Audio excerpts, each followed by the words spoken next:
Hello दोस्तों, नमस्कार। दोस्तों, Madhya Pradesh TET, C TET, UP TET और बिहार टेट, इसके अलावा राजस्थान जितने भी प्रकार के टीचर एग्ज़ाम होते हैं उनको, इसके अलावा इंडिया के किसी भी कॉम्पिटिटिव एग्ज़ाम की आप तैयारी कर रहे हैं और जहाँ पर पॉलिटिकल साइंस आपके सिलेबस में है, ठीक है, उन सभी विद्यार्थियों के लिए ये क्लास बहुत ही रामबाण सिद्ध होने वाली है। और इसमें हम टॉप मोस्ट जितने भी ओल्ड क्वेश्चन पेपर में पूछे गए सवाल हैं उनको हम सोल्व करेंगे। तो आइए समय को बिना गवाए वीडियो को शुरू करते हैं। तो देखिए, पहला प्रश्न क्या है, भारतीय गणतंत्र का संवैधानिक अध्यक्ष कौन होता है? तो दोस्तों, भारतीय गणतंत्र का संवैधानिक जो अध्यक्ष है वो भारत का राष्ट्रपति होता है दोस्तों, ठीक है। आगे देखिए आप, किसी राज्य के क्षेत्र में वृद्धि करने का अधिकार संसद को किस अनुच्छेद के अनुसार प्राप्त होता है? तो अनुच्छेद 3 के अनुसार प्राप्त होता है दोस्तों। यानी कि ये भारत है, ठीक है, ये भारत है और इस भारत में अगर मान लो कोई भी दो राज्यों को से कोई भी भूभाग हटाकर तीसरा राज्य बनाया जाता है तो उसका अनुच्छेद 3 में है, ठीक है। और अनुच्छेद 2 की बात करें विद्यार्थियों, तो विद्यार्थियों अनुच्छेद 2 में क्या होता है कि कोई भी, जैसे तिब्बत है, इसके अलावा नेपाल है, ऐसे बाहरी कोई क्षेत्र है उसको भारत में मिलाया जाता है तो वो अनुच्छेद 2 के अंतर्गत मिलाया जाता है, ठीक है। नेक्स्ट देखिए आप, 71वें संविधान संशोधन के बाद किन किन संघ राज्य क्षेत्रों की विधानसभाओं के सदस्यों को राष्ट्रपति के चुनाव में शामिल किया गया? तो दोस्तों, दिल्ली और पुडुचेरी, ठीक है, दिल्ली और पुडुचेरी दोनों जो केंद्र शासित प्रदेश हैं, संघ राज्य क्षेत्र हैं, ठीक है, इनको 71वें संविधान संशोधन के द्वारा विधानसभा के सदस्यों को राष्ट्रपति के चुनाव में शामिल किया गया दोस्तों, ठीक है। आगे देखो आप, कौन सा अनुच्छेद संसद के 2 अधिवेशनों के बीच 6 महीने के अंतराल की अनिवार्यता उल्लेखित करता है? तो दोस्तों, जो संसद का अनुच्छेद 85 है, ठीक है, अनुच्छेद 85 है, वो क्या कहता है कि संसद के 2 अधिवेशनों के बीच, यानी कि संसद के कोई भी 2 अधिवेशन हो रहे हैं उनके बीच में कितना अंतर होना चाहिए? 6 महीने का अंतर होना चाहिए। और यह क्या है दोस्तों, अनिवार्यता का उल्लेख किया गया है, ठीक है। आगे देखिए, आपातकाल के दौरान संसद लोकसभा की अवधि एक बार में कितने समय के लिए बढ़ा सकती है? तो दोस्तों, संसद है ना, वो 1 वर्ष के लिए बढ़ा सकती है। कितने वर्ष के लिए? 1 वर्ष के लिए बढ़ा सकती है दोस्तों, आपातकाल के दौरान, ठीक है।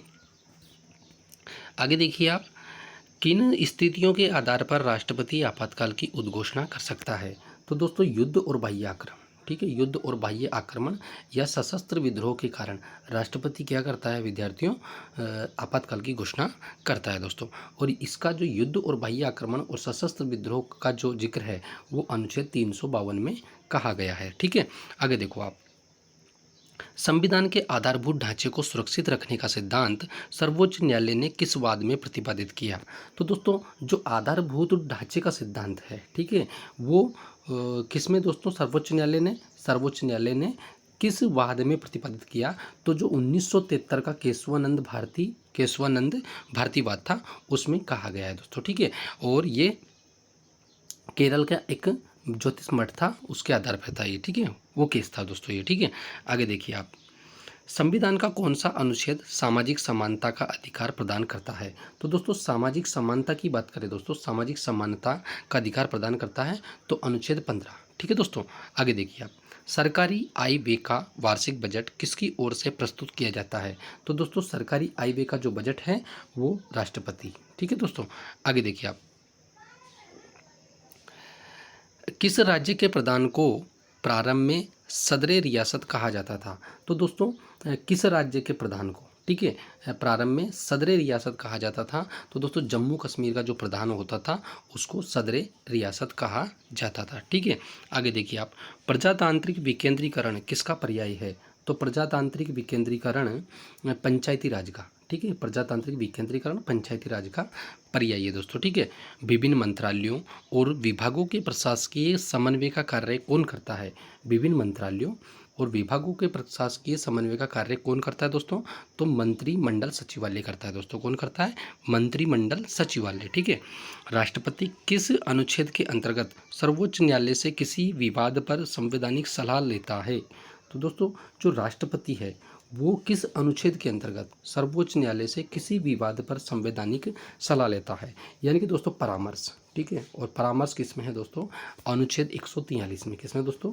अनुच्छेद 143 1943 में। ठीक है, आगे देखिए आप। अभी तक सर्वोच्च न्यायालय के न्यायाधीशों पर महाभियोग कितनी बार लगाया गया है? तो दोस्तों सर्वोच्च न्यायालय के जो न्यायाधीश हैं, ठीक है, उन पर महाभियोग केवल एक बार लगाया गया है दोस्तों अब तक। ठीक है, कितनी बार? मात्र एक बार लगाया गया है। ठीक है, आगे देखिए आप। राज्यसभा के सदस्य कितने समय के लिए चुने जाते हैं? तो दोस्तों राज्यसभा के सदस्य 6 वर्ष के लिए चुने जाते हैं दोस्तों। ठीक है, आगे देखिए आप। संसद के संसद के अवकाश काल में राष्ट्रपति किसकी पूर्व स्वीकृति से अध्यादेशों को जारी कर सकता है?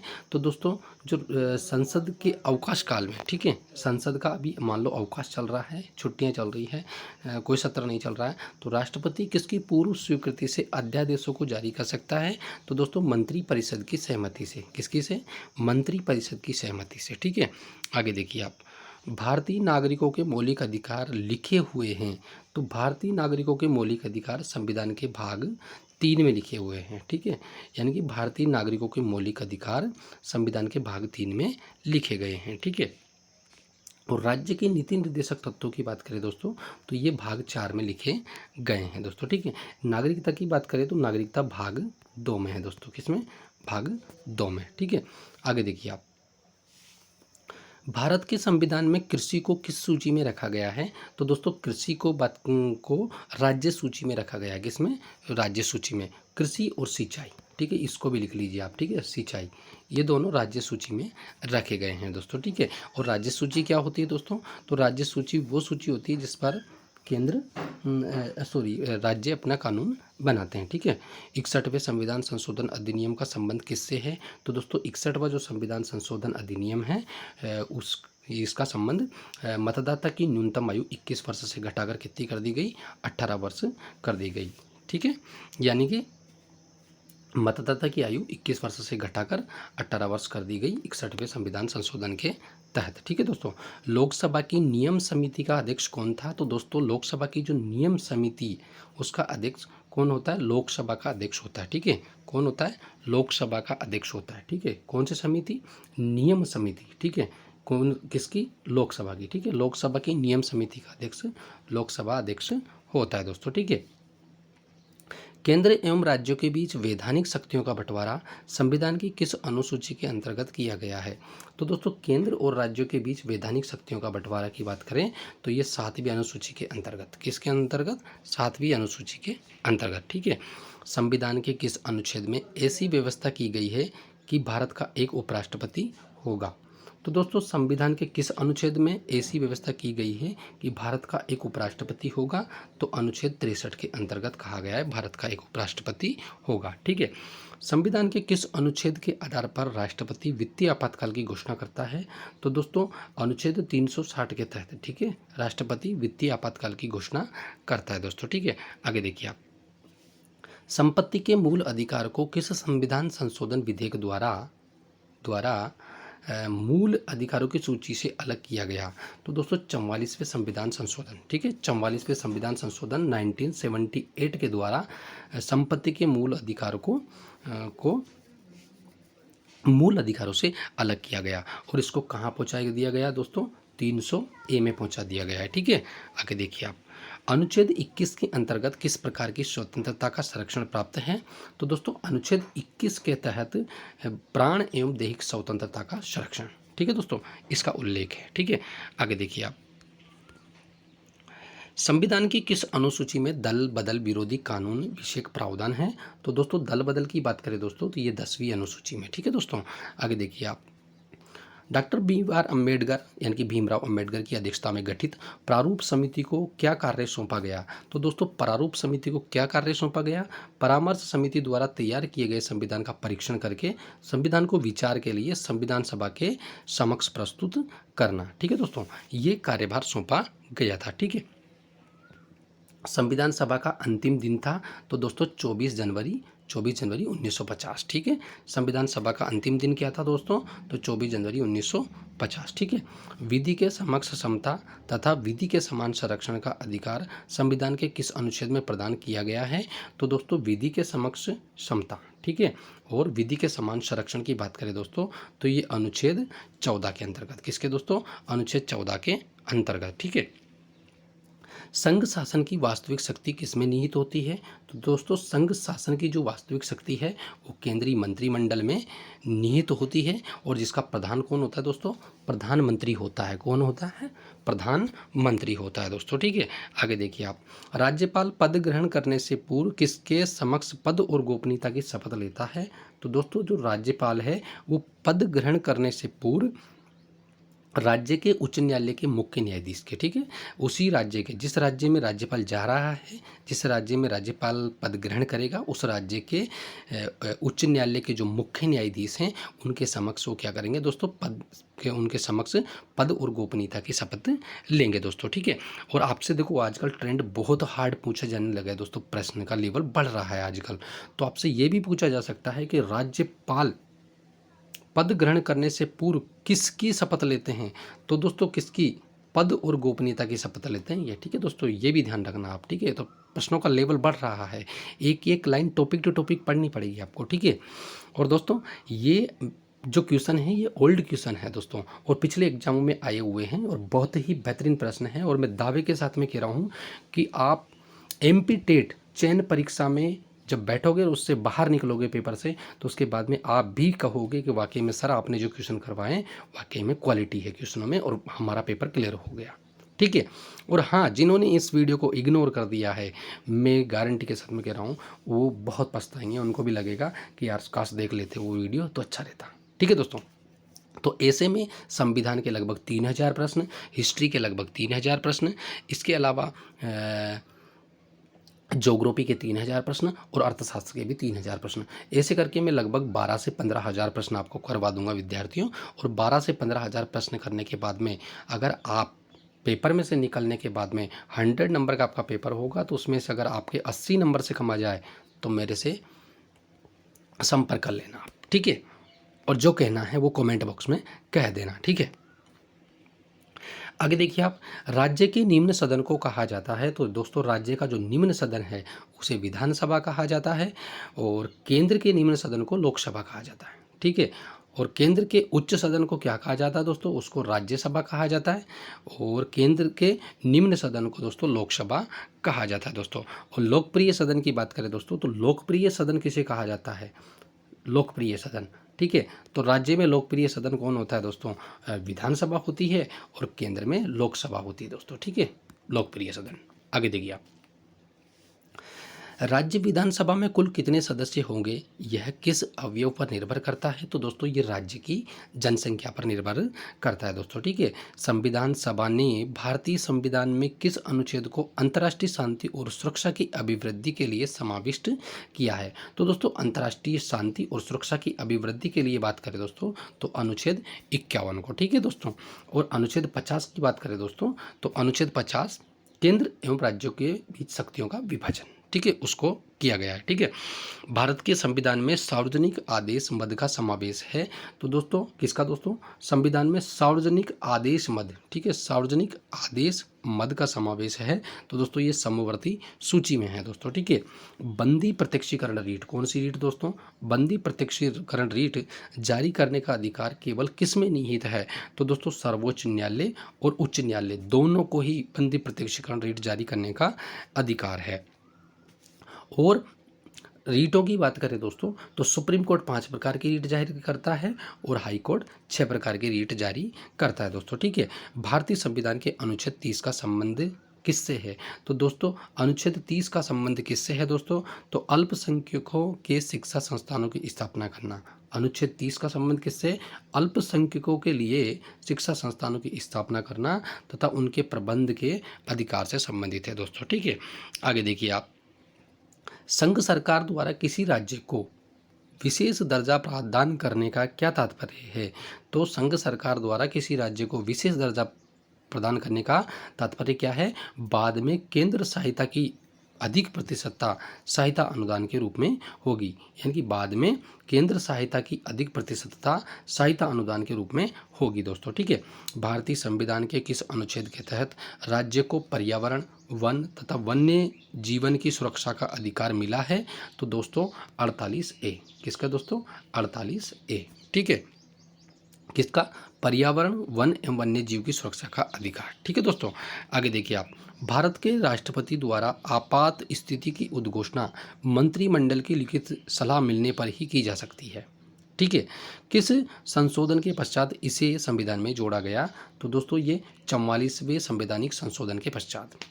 44वां जो संविधान संशोधन 1978 में हुआ था, उसमें क्या था दोस्तों कि भारत के राष्ट्रपति द्वारा आपातकाल की स्थिति, ठीक है, आपात स्थिति की उद्घोषणा मंत्रिमंडल की लिखित सलाह मिलने पर ही की जा सकती है।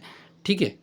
आगे देखो आप, किस संविधान संशोधन द्वारा यह स्पष्ट किया गया कि जब दोनों सदनों द्वारा पारित कोई संविधान संशोधन विधेयक राष्ट्रपति के सम्मुख प्रेषित किया जाएगा, तब राष्ट्रपति उस पर अपनी स्वीकृति देने से मना नहीं कर सकते? तो दोस्तों 42वें संविधान संशोधन, ठीक है, 42वां संविधान संशोधन जो हुआ था, ठीक है, 1971 नहीं, 1976 में हुआ था, ठीक है, 1976। ठीक है। इसमें क्या हुआ था कि संविधान संशोधन यह स्पष्ट किया गया कि जब दोनों सदनों द्वारा पारित, यानी कि दो, लोकसभा से भी और राज्यसभा से भी, ठीक है, राज्यसभा से भी, दोनों से पारित कोई संविधान संशोधन विधेयक राष्ट्रपति के सम्मुख प्रेषित किया जाएगा, तब राष्ट्रपति उस पर अपनी स्वीकृति देने से मना नहीं कर सकता। ठीक है। आगे देखिए, उच्चतम न्यायालय ने सर्वप्रथम कौन से मामले में यह निर्णय दिया कि संसद द्वारा संविधान के मूल ढांचे का संशोधन नहीं किया जा सकता? तो दोस्तों ये केशवानंद भारती बनाम केरल राज्य 1973 के तहत कहा गया था कि मूल ढांचे में संशोधन नहीं किया जा सकता, बाकी किया जा सकता है। ठीक है। भारतीय संविधान के 73वें संशोधन में किसका प्रावधान है? तो भारतीय संविधान का जो 73वां संविधान संशोधन है उसमें क्या प्रावधान है? तो गांव, ब्लॉक, जिला स्तर पर पंचायती राज की त्रिस्तरीय संस्थाओं का प्रावधान। ठीक है दोस्तों। और 74वां नगर निकाय से संबंधित है। ठीक है, 74वां संविधान संशोधन। ठीक है। मूल संविधान में कितने राज्यों का उल्लेख मिलता है? तो दोस्तों मूल संविधान की बात करें दोस्तों, मूल संविधान में कितने राज्यों का उल्लेख मिलता है? तो 27 का उल्लेख मिलता है। दादर और नगर हवेली भारत में शामिल होने से पूर्व किसके उपनिवेश थे? तो दोस्तों दादर और नगर हवेली भारत में सम्मिलित होने से पूर्व ये पुर्तगालियों के, किसके? पुर्तगालियों के क्या थे दोस्तों? उपनिवेश थे ये। ठीक है। तो दोस्तों ये टॉप मोस्ट प्रश्न थे, है ना। और ऐसे ही प्रश्न मैं आप लोगों के लिए बहुत सारे लाऊंगा, बहुत सारे प्रश्न लेके आऊँगा। ठीक है। तो आप वीडियो के साथ में बने रहिए। ठीक है। और आगे देखिए, कौन सा अनुच्छेद संसद के दो अधिवेशनों के बीच 6 महीने के अंतराल की अनिवार्यता का उल्लेख करता है? तो दोस्तों कौन सा अनुच्छेद? अनुच्छेद 85। ठीक है दोस्तों, यानी कि संसद के दो अधिवेशनों के बीच 6 महीने के अंतराल का प्रावधान करता है। ठीक है। जिन प्रश्नों का उत्तर सदस्य तुरंत चाहता है उन्हें किस प्रकार का प्रश्न कहा जाता है? तो दोस्तों उन्हें तारांकित प्रश्न कहा जाता है। ठीक है दोस्तों। आगे देखिए आप, राज्यपाल पद के लिए न्यूनतम आयु सीमा कितनी होती है? तो दोस्तों राज्यपाल के लिए 35 वर्ष न्यूनतम होती है और राष्ट्रपति के लिए भी 35 होती है दोस्तों। ठीक है। और उपराष्ट्रपति के लिए भी 35 होती है। ठीक है। यदि किसी राज्य का राज्यपाल दो राज्यों का कार्यभार संभालता है तो दोनों राज्यों के बीच उसके वेतन का अनुपात कौन निर्धारित करता है? तो दोस्तों ये भारत का राष्ट्रपति निर्धारित करता है दोस्तों। ठीक है। राज्यपाल राष्ट्रपति के परामर्श से अध्यादेश जारी कर सकता है। ठीक है। यह कौन सा परिच्छेद उपबंधित करता है? तो 213। ठीक है। राज्यपाल अध्यादेश 213 से, और राष्ट्रपति की बात करें दोस्तों तो अनुच्छेद 123 के तहत करता है दोस्तों। ठीक है। आगे देखिए आप, जनहित याचिका किस न्यायालय में दायर की जा सकती है? तो दोस्तों जनहित याचिका उच्चतम न्यायालय और उच्च न्यायालय दोनों में, ठीक है, उच्चतम न्यायालय और उच्च न्यायालय दोनों में दायर की जाती है दोस्तों। ठीक है। केंद्र और राज्यों के बीच शक्ति संतुलन के लिए कौन सा आयोग गठित किया गया? तो दोस्तों कौन सा किया गया? सरकारीय आयोग गठित किया गया। ठीक है। संघीय लोक सेवा आयोग में अध्यक्ष एवं सदस्यों की नियुक्ति कौन करता है? तो दोस्तों यूनियन पब्लिक सर्विस कमीशन, ठीक है, संघ लोक सेवा आयोग। तो इसमें अध्यक्ष एवं सदस्यों की नियुक्ति कौन करता है दोस्तों? भारत का राष्ट्रपति करता है दोस्तों। ठीक है। आगे देखिए आप, उच्चतम न्यायालय के न्यायाधीशों की संख्या में वृद्धि करने की शक्ति किसके पास है? तो दोस्तों ये भारतीय संसद के पास है दोस्तों। ठीक है। यदि लोग जो चुनकर आएंगे योग्य, चरित्रवान और ईमानदार हुए तो वे दोषपूर्ण संविधान को भी सर्वोच्च बना देंगे। यह कथन किसका है? तो दोस्तों डॉक्टर बी आर अम्बेडकर का ये कथन है दोस्तों। ठीक है।